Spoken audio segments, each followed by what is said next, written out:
저는 오늘 이 시간에 그리스도인의 자유라는 제목으로 함께 은혜의 말씀을 전하고자 합니다. 여러분, 고린도전서 8장은 그리스도인의 자유의 문제를 다루고 있습니다. 자유는 하나님이 우리에게 주신 의지입니다. 또한 자유는 선택이었어요. 그래서 우리가 종의 몸을 가느냐 자유의 몸을 얻느냐는 여러분의 선택이에요. 즉 육의 생각을 가지면 종의 멍에를 매게 되고 영의 생각을 가지게 되면 바로 이 자유의 그런 십자가를 우리가 지게 되는데요. 우리가 신앙생활을 하다 보면 어떤 일을 해야 되는지 또는 어떤 일을 하지 말아야 하는지 그런 선택의 문제가 우리 앞에 닥쳐올 때 이것을 우리가 자유의지를 가지고 선택할 것인가 아니면 하나님이 주신 그런 십자가의 마음으로 이것을 선택할 것인가를 오늘 우리 가운데 바울이 은혜롭게 적어둔 말씀이에요. 예를 들어 이런 겁니다. 술을 마셔도 좋은 것인지 마시면 안 되는 것인지 아니면 맥주 한 잔 정도는 괜찮은 것인지 또 믿는 사람들이 골프를 치러 가는 것이 잘못된 것인지 우리가 또한 가끔 성도님들 중에 주식을 하시는 분도 있고 또 어떤 분은 경마장에 가는 분도 있고 또 인터넷을 통하여 가벼운 게임을 하시는 분들도 있습니다. 게임에는 상품이 걸려있고 또 돈이 들어가기도 하죠. 이런 것들이 하나님 보시기에 과연 자유로운 우리의 의지의 선택인가 이것이 잘못된 것인가를 그리스도인 안에서 바울이 해석해 놓은 말씀이 고린도전서 8장의 말씀이에요. 그 당시 고린도 교회에서는 이러한 일들이 있었습니다. 제사상에 올라가는 그 고기와 음식을 그 제사가 끝나고 나면 어떤 사람은 그 고기를 사가게 됐고요. 어떤 사람은 남아서 그 제사상에 올라가는 음식을 먹기도 했습니다. 그걸 보고 사람들이 비난했죠. 어떻게 우상에게 드리는 음식과 고기를 사서 먹을 수 있다는 말이냐? 또 그 음식을 어떻게 그냥 먹느냐? 이 문제를 가지고 고린도 교회가 분열과 분리의 상태로 들어간 겁니다. 그것을 바울이 기도 중에 하나님 주신 말씀을 가지고 해석해 놓은 말씀이 바로 이 8장의 말씀인데요.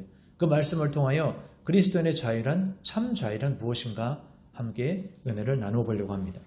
자, 그럼 오늘 본문을 통하여 그리스도인의 자유의 영역에 속한 이 문제들을 어떻게 바울은 이 가이드라인을 제시하고 있는지 함께 찾아가 볼 건데요. 오늘 그 해결책을 찾을 수 있는 중요한 세 단어가 8장 1절에 나오고 있습니다. 자, 우리 같이 한번 읽겠습니다. 우상의 제물에 대하여는 우리가 다 지식이 있는 줄을 아나 지식은 교만하게 하며 사랑은 덕을 세우나니. 이 안에 지금 세 가지 가이드라인을 제시했죠. 첫 번째가 뭐냐면 지식이었습니다. 그리고 그 지식은 우리를 교만하게 한다 그랬어요. 두 번째는 사랑이라고 말하고 있고요. 세 번째는 덕이라는 단어가 나옵니다. 이 세 가지가 오늘 바울이 우리 가운데 자유의지, 그리스도인의 자유에 관한 가이드라인을 제시하기 위하여 세 개의 단어로 선택한 겁니다. 하나는 지식이요, 또 하나는 사랑이요, 또 마지막 단어는 덕이었습니다.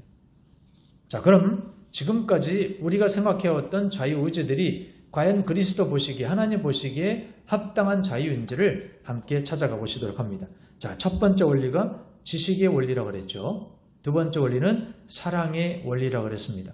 세 번째 원리는 덕. 우리말로 하면 영어 성경에는 이게 컨센서스로 되어 있어요. 컨센서스라는 말은 양심이라는 뜻입니다. 쉽게 얘기하면 양심의 원리. 이 세 가지에 비춰보아서 흠이 없거나 타인에게 덕이 된다면 그거는 자유의지로 해도 된다 이 말입니다. 그러나 그것이 타인에게 덕이 되지 못하고 타인에게 공동체에 유익을 끼치지 못하면 너가 그것을 지식으로 하고 사랑으로 하고 양심으로 했을지라도 그 행동을 멈추라는 것입니다. 자, 그럼 첫 번째 지식의 원리입니다. 여러분, 우리가 참된 지식을 알아야죠. 호세아 선지자는 계속해서 말합니다. 우리가 여호와를 알자, 하나님을 알자, 그것도 그냥 알면 안 된다. 힘써 알자, 힘써 알자. 하나님을 아는 것이 지식의 근본이라고 그랬거든요. 축복의 근원은 하나님을 아는 거예요. 지식이 중요합니다. 그래서 우리가 이 지식에 참된 지식을 가지고 행동할 때 그것이 자유 안에서 진리 안에서 자유함을 누릴 수 있다 이 말입니다. 자, 그러면 참된 지식을 알고 자유함이 무엇인지 오늘 바울이 4절에 이렇게 기록합니다. 우리 4절 읽겠습니다. 그러므로 우상의 제물을 먹는 일에 대하여는 우리가 우상은 세상에 아무것도 아니며 또한 하나님은 한 분밖에 없는 줄 아노라. 그렇습니다. 실상보다 중요한 것이 사실입니다. 사실보다 중요한 것이 진실이에요. 그래서 성경에 보면 예수님의 화법을 잘 보세요. 예수님이 말씀하실 때 사실은 이렇게 말하지 아니하셨죠? 뭐라고 하셨습니까? 진실로. 그러니까 실상이 중요한 게 아닙니다. 드러난 것으로 판단해 버리면 그거는 잘못 판단한 거라 이 말이에요. 두 번째, 사실을 가지고 접근하기 시작하면 법적으로밖에 할 수 없습니다. 성도와 성도 안의 문제를 법적으로 할 수 있습니까? 영과 혼에서 벌어진 일을 어떻게 세상 법정에서 다룬다는 거예요. 중요한 것은 진실이라는 거죠. 그 사실 안에 담겨져 있는 진실, 즉 드러난 사실은 현상이고 숨겨져 있는 것은 진실인데 보이는 것으로 판단하는 것이 아니라 보이지 않는 것으로 판단해야 그것이 참된 지식의 원리라는 거죠. 자, 여기서 중요한 사실은 뭐냐?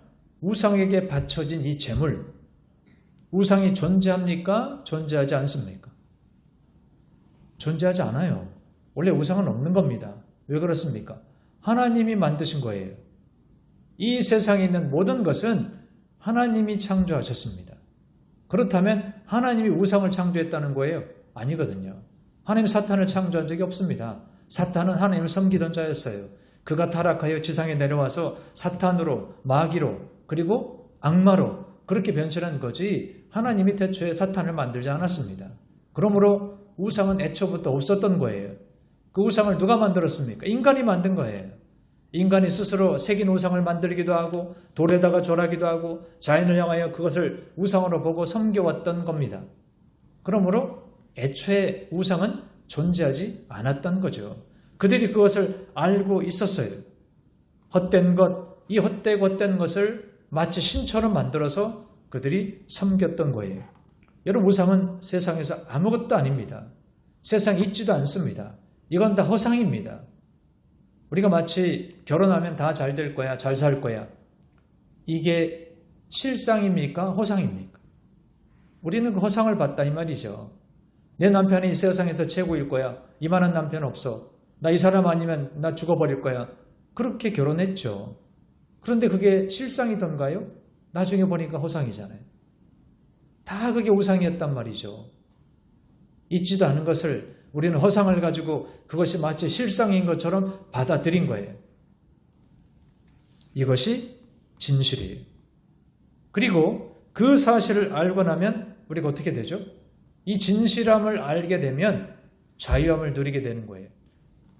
또한 요한복음 8장에도 보면 진리를 알지니 진리가 너희를 자유케 하리라 그랬습니다. 이 말을 바꿔서 말하면 예수님을 알지니 예수가 너희를 자유케 하리라. 말씀을 알지니 말씀이 너희를 자유롭게 하리라. 어떤 억압과 구석이 와도 말씀을 갖다가 우리에게 조명하면 흔들리지 않는 거예요. 말씀은 그대로 있는데 우리의 기준이, 우리의 양심이, 우리의 지식이 자꾸 왔다 갔다 하는 겁니다. 많은 경우에 우리가 진리를 모르기 때문에 두렵고 불안하기도 합니다. 진리를 알면 우리가 자유할 수 있는 것인데 진리를 모르니까 우리의 삶이 불확실한 되고 자꾸 어둡고 혼탁한 세상으로 끌려 들어가는 거예요. 그럴 때마다 빛 대신 하나님의 말씀 가운데로 그 귀한 빛으로 우리를 인도하시기 때문에 마침내 우리는 그 하나님의 아름다운 덕을 선포하며 살아가게 될 줄로 믿습니다. 시편 34편에 너희는 하나님의 선하심을 맛보아 알지어다 그랬어요. 이게 무슨 의미인지 아십니까? 우리가 하나님 어떻게 맛본다는 것입니까? 하나님의 음식인가요? 간입니까? 그런데 하나님을 맛보아 안다 그랬어요. 여러분, 하나님을 아는 것은 지식으로 아는 것이 아닙니다. 지식으로 알면 그냥 로고스 된 하나님, 이 기록된 말씀만 달달달 외우면 돼요. 그런데 이 로고스의 말씀을 가지고 아무런 기적도 일어나지 않아요. 이걸 어떻게 했을 때요? 진리 가운데 행할 때. 이 말씀을 진리 가운데 행할 때 그렇구나. 그래서 하나님이 그렇게 말씀하신 거구나. 내 이웃을 내 몸과 같이 사랑하는 말씀이 살아보니까 이제 이해가 되잖아요. 내 이웃을 어찌 사랑합니까? 나를 죽이려고, 나를 핍박하고, 나를 해방하고, 모욕하고, 거짓되이 행하고, 사실들 숨겨서 진실처럼 왜곡하는데 어떻게 이웃을 사랑하라는 거예요. 그런데 그 이웃을 사랑하지 않으면 내가 못 견뎌요. 내가 못 삽니다. 내가 병들어 죽어요. 그러니까 하나님은 나를 더 천하보다 귀하게 여기셨기 때문에 네 이웃을 내 몸과까지 사랑하라. 그러니 우리가 이해하고 용서하고 그렇게 물러설 수밖에 없잖아요. 주의 종일수록 더욱 그렇고요. 주의 권사고 주의 장로일수록 더욱더 그렇습니다. 그게 세상에서는 손해보는 거죠. 그러나 하나님 나라에서는 그것이 이득이라는 거예요. 천하를 얻고도 내 목숨 하나 잃으면 무엇이 유익하겠느냐? 내 목숨과 세상과 바꾸겠느냐? 이 말은 내 이웃을 사랑하는 것이 내 목숨을 사랑하는 거예요. 그래야지 우리가 자유롭고 편안하게 살 수 있는 것입니다. 자, 우리가 하나님을 알자고 했잖아요. 힘써 알자고 했어요. 그 하나님의 선한 맛을 우리가 알아봐야 해요. 우리 맛은 오감이라고 하잖아요. 쓴맛, 단맛, 매운맛, 짠맛 이걸 다 혀에서 느낍니다. 그런데 우리가 하나님을 제대로 알지 못하면 대부분은 하나님에게 쓴맛만 느낍니다. 왜 이렇게 써? 맛이 없어. 그리고 짠맛만 느껴요. 하나님 나라는 왜 이렇게 힘드니 도대체. 교회 나와도 힘들고 예배 드리는 것도 왠지 힘들고 헌금 드리는 것도 힘들고 신앙생활 하는 게 온통 쓴맛이고 단맛이에요. 그런데 하나님을 가까이 알면 더욱더 가까이 가면 참된 하나님을 알게 되면 그때부터는요 말할 수 없는 단맛 이전까지 느끼지 못했던 감칠맛을 느끼게 된다는 것입니다. 여러분은 지금도 교회생활, 예배생활, 신앙생활 또 가정생활이 쓴맛인지요? 짠맛인지요? 그거는 왜 그렇습니까? 하나님을 알지 못해서 그런 겁니다. 하나님을 알게 되면 그 하나님의 감칠맛 나는 그 하나님의 섭리와 경륜을 우리가 경험하게 되어 있어요. 아직 경험하지 않으셨다면 속히 하나님의 힘써 아셔서 하나님의 그 단맛과 감칠맛을 느껴가시길 주의 이름으로 축원합니다. 그래서 호세아 선지자가 그런 거예요. 하나님을 알자. 그리고 우리가 좀 힘써 알자. 하나님 아는 거 힘든 거예요. 그냥 알 수가 없어요. 하나님 영이시니 영이 어떻게 눈에 보입니까? 손에도 안 잡히는데요. 어떻게 하면 알까요? 하나님을? 체험해야 알아요. 경험해봐야 돼요. 세상에 나가서 진짜로 고생도 해보고 가난에도 처해보고 아파보기도 하고 그렇게 경험해봐야 하나님이 어떤 분이신지를 알게 된다는 거죠. 여러분 과학은 설명할 수 있는 것을 설명하는 겁니다. 그래서 과학의 원리를 알면 그렇구나. 그래서 그런 거구나. 의학도 마찬가지입니다. 설명할 수 있는 것을 설명하는 거예요. 의사가 설명하면 그래서 내가 아팠구나. 알게 됩니다. 예술은 설명할 수 없는 것을 설명하는 거예요. 그래서 예술 작품을 보면 감탄이 나옵니다. 와, 어쩜 저렇게 아름답니. 그림 한 점에 온 우주와 세상이 다 담겨 있죠. 하나님의 영감을 받아서 그렇게 하나의 작품으로 만들면 그게 예술이에요. 그래서 예술은 설명할 수 없는 것을 설명하는 거예요. 그러나 기독교는 설명해서는 안 되는 것을 설명하는 겁니다. 왜요? 하나님의 비밀이 그 안에 담겨져 있고 구원과 영생과 천국의 비밀이 담겨져 있기 때문에 이게 설명할 수 없는 겁니다. 하나님은 설명할 수가 없어요. 그러면 방법은 뭡니까? 체험하는 거예요. 그래서 기독교는 체험의 종교입니다. 체험하지 않으면 설명할 수 없는 것을 알 수가 없죠. 체험을 해봐야 하나님 이러신 분이었구나 알게 되는 거예요. 그래서 우리가 첫 번째 원리는 지식을 알아야 된다는 거죠. 그런데 그 지식을 자꾸 쌓아가면 사람이 어떻게 된다고 그랬어요? 교만해진다고 그랬습니다. 교만해져요. 그래서 나중에는 담임 목사의 말씀도 귀에 들어오지 않아요. 자기가 지식으로 충만해 있기 때문에 주의 종의 권면도 귀에 들어오지 않습니다. 영과 진리로 뛰어나고 기도에도 많이 했던 그런 어떤 영적으로도 뛰어난 그러한 주의 권사들과 장로들의 말씀에도 귀를 기울이지 않습니다.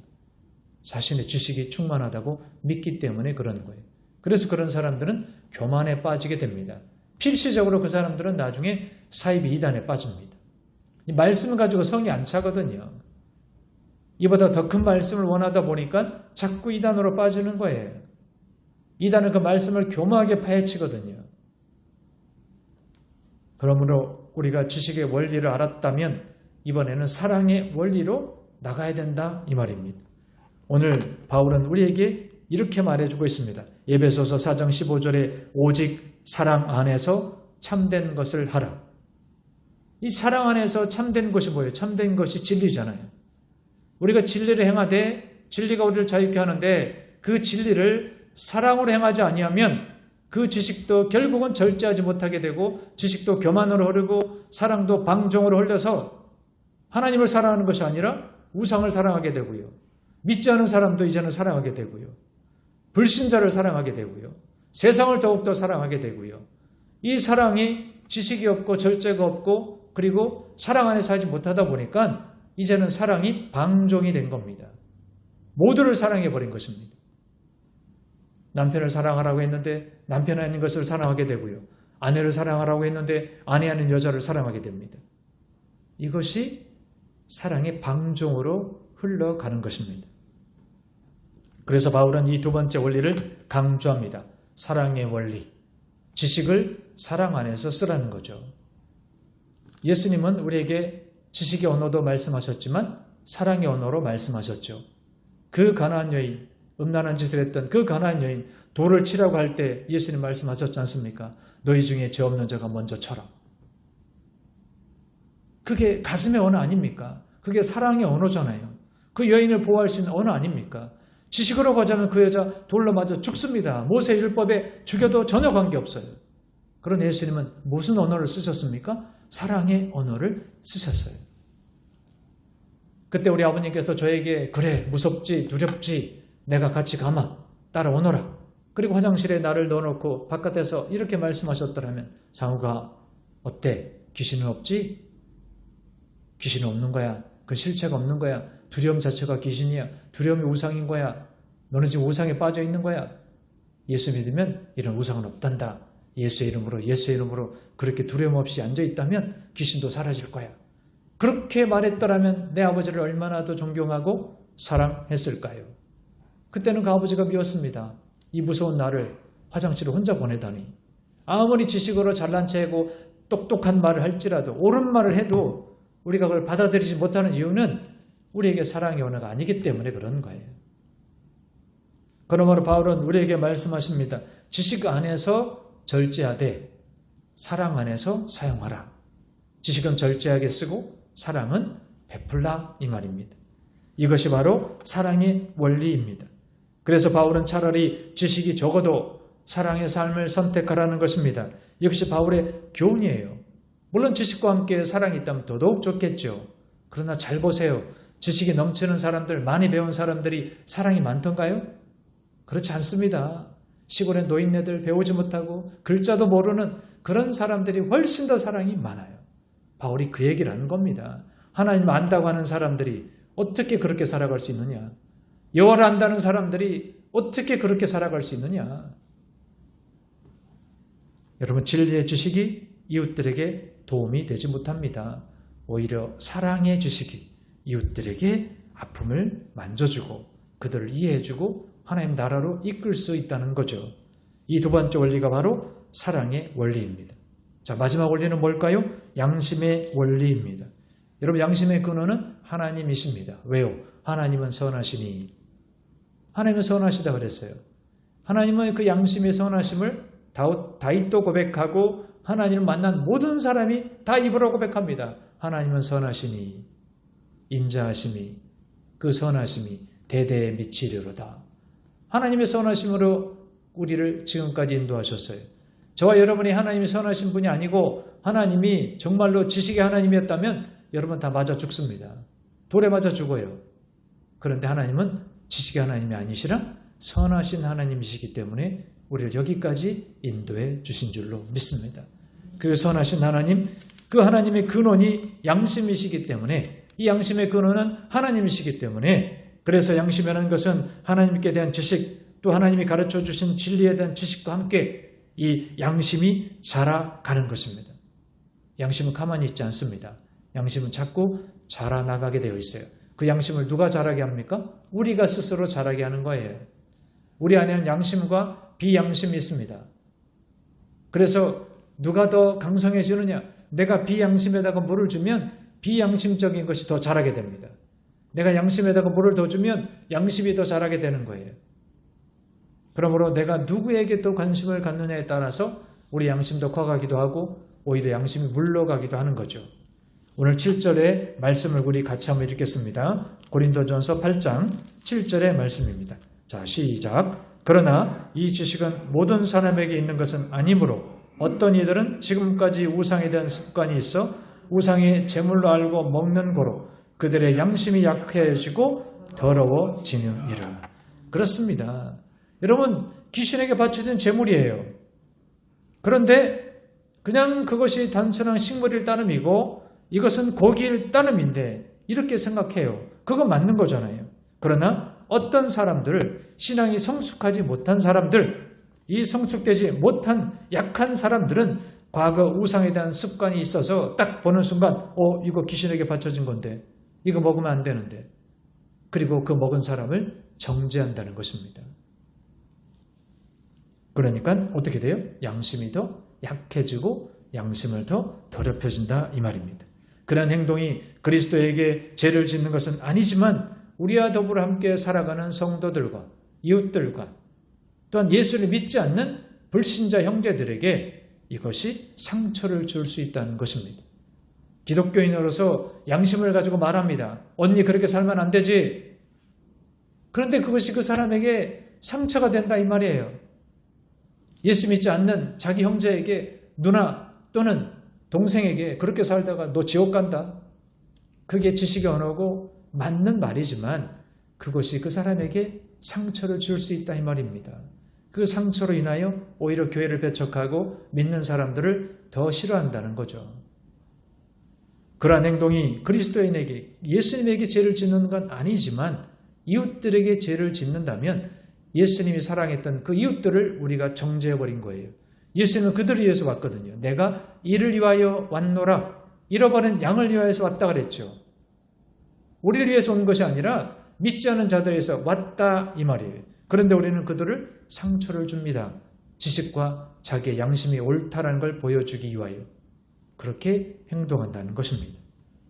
그렇기 때문에 양심의 원리라는 것도 성도들을 배려하고 믿지 않는 형제들과 이웃들을 또한 사랑으로 그렇게 이끌어준다면 이것이 양심의 원리가 되어서 하나님 보시기에 합당하다 이 말입니다. 오늘 바울은 13절의 말씀으로 결론을 맺으며 우리에게 이렇게 권면하고 있습니다. 우리 13절 말씀 같이 한번 읽겠습니다. 그러므로 만일 음식이 내 형제를 실족하게 한다면 나는 영원히 고기를 먹지 아니하여 내 형제를 실족하게 하지 아니하리라. 그렇습니다. 여러분 맥주 한 잔이 음료수로 먹는 나라가 유럽 가면 대부분이 그렇습니다. 그냥 포도주를 물처럼 마십니다. 그러면 그 나라는 다 하나님 앞에 우상을 먹는 사람들이네요. 다 버려야 되겠네요. 살아있을 사람이 없습니다. 여러분 식당에 가면 밥 먹으러 많이 다니시죠? 그 식당 중에 십자가 걸어놓은 식당이 있습니까? 가끔 말씀 걸어놓은 식당이 있어요. 그런데 나머지 식당들은 말씀도 없고 십자가도 없어요. 어떤 사람은 무슬림일 수도 있고요. 어떤 사람은 무당집일 수도 있고요. 어떤 사람은 불교 집안이 있을 수도 있습니다. 그걸 가려서 다 찾아서 먹으시려고요. 여러분 식탁에 올라오는 갖가지 야채, 채소, 또 고기들 누가 만들었는지 그게 도대체 절에 다니는 사람이 만들었는지 믿지 않은 불신자가 만들었는지 메이드 인 다 살펴보시나요? 그걸 일일이 따져보고 그것을 물어보고 그걸 체크하고 살다 보면 마치 한 걸음도 앞으로 못 나가는 사람과 똑같습니다. 자유함을 잃어버린 거죠.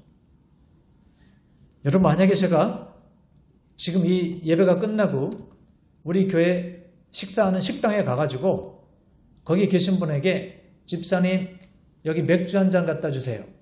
그리고 제가 그 맥주를 들이켰어요. 그렇다면 여러분 두 가지 사람들이 나타날 거예요. 이 설교를 들으시고 한 사람은 와 우리 목사님 자유로우신 분이다. 자유롭다. 교회에서 예배 끝나고 맥주를 드시다니 와 우리 목사님 정말 자유인이다. 이런 분이 있는가 하면 또 한 사람은 어떻게 목사가 저럴 수 있어. 어떻게 예배 끝나고 맥주를 마실 수 있냐고. 나 이 교회 안 나올 거예요. 그만둘 겁니다. 그러고 나가버렸어요. 자, 이 두 가지 행동을 통하여 바울이 말하는 거예요. 뭘 말합니까? 너희가 그것이 아닌 걸 알지만, 틀린 걸 알지만 그것을 사랑으로 하지 아니하고 행동으로 나타낸다거나 이웃들의 배려 없이 자신의 감정만을 드러내게 되면 교회는 하나님의 몸인데 그 하나님의 몸이 망가지지 않느냐? 너 한 사람의 행동으로 인하여 내 몸이 찢겨지지 않느냐? 그것이 옳으냐? 사랑으로 안아 보듬어 주라는 거죠. 그런 겁니다. 내가 맥주를 마시는 것이 나쁘다는 것이 아니라요. 틀렸다는 것이 아니라 내가 맥주를 마시는 것이 타인을 보고 시험에 빠졌다면 그 맥주를 내려놓으라. 스스로 내려놓으라는 거예요. 내가 지금 남편에게 아내에게 하는 행동이 하나님 보시기에 부끄럽다면 그 행동을 내려놓으라는 것입니다. 그래야 그 사람을 실족하지 않게 하니까. 그 실족하지 않게 하는 것이 내게 영광이니라. 내게 선을 베푼 것이라. 나도 너에게 선을 베풀었으니 너도 그와 같이 하라. 그 말이에요. 예수님 다 용서하셨지 않습니까? 자신을 죽이는 제자들을 다 용서하셨고 그들을 찾아다가 고기를 구워주시고 또는 그들에게 하나님의 선물인 성령을 선물로 주셨습니다.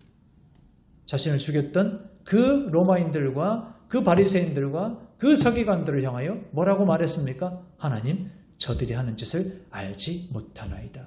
몰라서 그런 겁니다. 알면은 저러지 않았을 거예요. 나라는 사람이 누군지를 몰라서 그런 겁니다. 하나님 용서해 주세요. 저들이 하는 것을 용서해 주세요. 그게 예수님의 사랑이에요. 그게 예수님의 지식이었고 예수님의 양심이었어요. 그러므로 내가 하는 행동이 꼭 율법에 따져서 잘못됐다, 잘됐다를 판단할 것이 아니라 내가 하는 이 행동이 우리 교회에, 우리 가정에, 내가 만나는 사람들에게 선하지 못하다면, 유익이 되지 않는다면 그 행동을 내려놓으라는 것입니다. 그것이 오늘 바울이 우리에게 주는 그리스도인의 자유다.